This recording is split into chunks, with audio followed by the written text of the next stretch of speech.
What's up, guys? Welcome back to my channel. I'm back with another Donna Adelson video. So first, I just want to apologize for my voice because I am losing it. I'm sick right now. So just please bear with me. So as you know, Donna Adelson was found guilty for her part in an M for Hire plot against her ex-son-in-law, Dan Markell, on September 4th.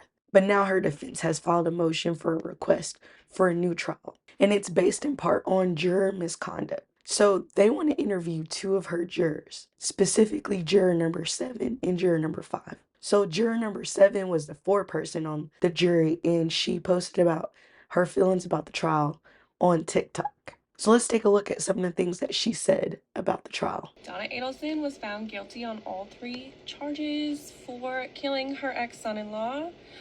I'm here to say that I was on the jury and I got to be the foreperson.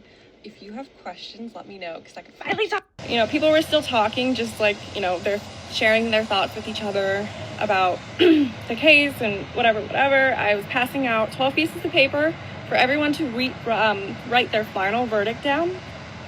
And then I emptied like one of the little containers we had for our snacks and had everyone put it in there.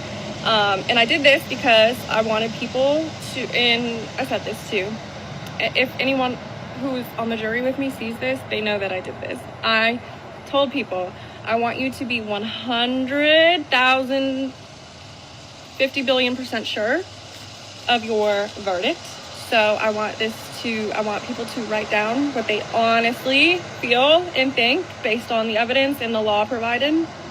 And without feeling pressured to go along with what everyone else is saying. You know, this is how we can be sure that everyone's on the same page. So write down your final verdicts. We'll go over it.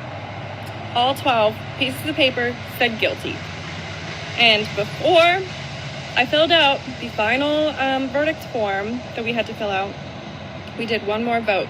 And I went around and everyone needed to tell me out loud and to each other that they found her guilty on all 3 accounts.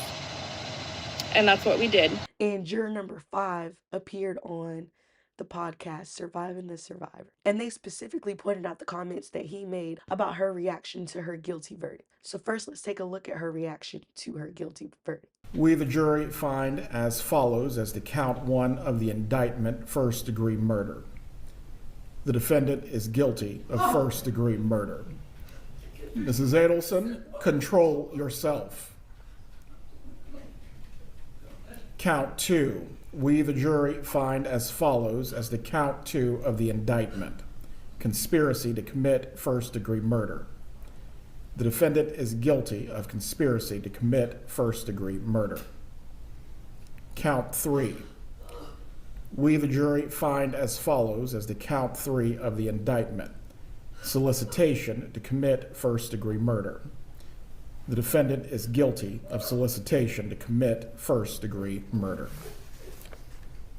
And it is signed and dated by the foreperson. And these are the comments that he made on that podcast about her reaction to her guilty verdict. You get summoned back out by the judge for the reading of the verdict. What was that moment like for you? Who were you looking at? What was going through your mind at that point? So I was trying to look at Donna. I wanted to see her reaction, just more for a peace of mind for me. I was hoping she would react in a way that, you know, let everybody know 100%. In my mind, she's 100%. She's guilty of everything we said she's guilty. I wanted to look at her and watch her reaction when guilty was said, to see her reaction, to see if it let everybody else be as certain as I was. But again, Judge Everett, man, he's got such a command presence in there. Once he started speaking and reading from that verdict form, I couldn't help but turn and just stare in his direction while he read. And when count 1 comes back guilty and you hear that scream, that wail, your thoughts that were running through your mind at that point. I mean, that's a heavy moment. It is, but again, just the way it come out, and then obviously that drew my attention to her, and to see that almost looked like it was a practiced response to me. It almost looked like I kept going back in my head to the Adelsons have to have a win for the Adelson. This guy hasn't beat us yet.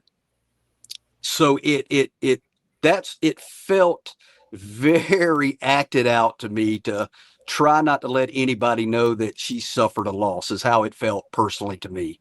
I even Yeah. went back to I'm sorry to interrupt, but I wanted to No, point, no. I even went back to the custody agreement at one point. They tried to, Wendy tried to agree on 51-49, and somebody said maybe for taxes. I'm thinking these folks have enough money that they probably have accountants that figure out their taxes. So to me, that was almost like a win as well. That's kind of where this family is, Yeah. that's what I thought about her reaction. Is I don't want anybody to think I lost. Yeah, They and let got it me wrong or say, something. I was not in the courtroom, but I thought it was performance, not genuine. Yeah, As absolutely, all the crying she did when there was never a tear. I just absolutely. didn't. And maybe it's just that I'm cold-hearted, but I didn't believe it from beginning to end. I, So, I, So not only did they cite juror misconduct, but they also cited discrepancies in the jailhouse snitch's testimony. In addition to claims that the judge showed favoritism toward the prosecution, they said when the defense needed time to decide if Donna Adelson would testify in her trial, they weren't given the time that they needed. But when it came to the prosecution, when they needed more time in their closing arguments, and when they needed more time to set up exhibits, the judge granted them that time. So they felt like that was him playing favorites. Now, I don't think that any of this stuff is going to work to grant her a new trial. But you guys let me know what y'all think in the comments down below. Do you think that any of these things are grounds for a new trial?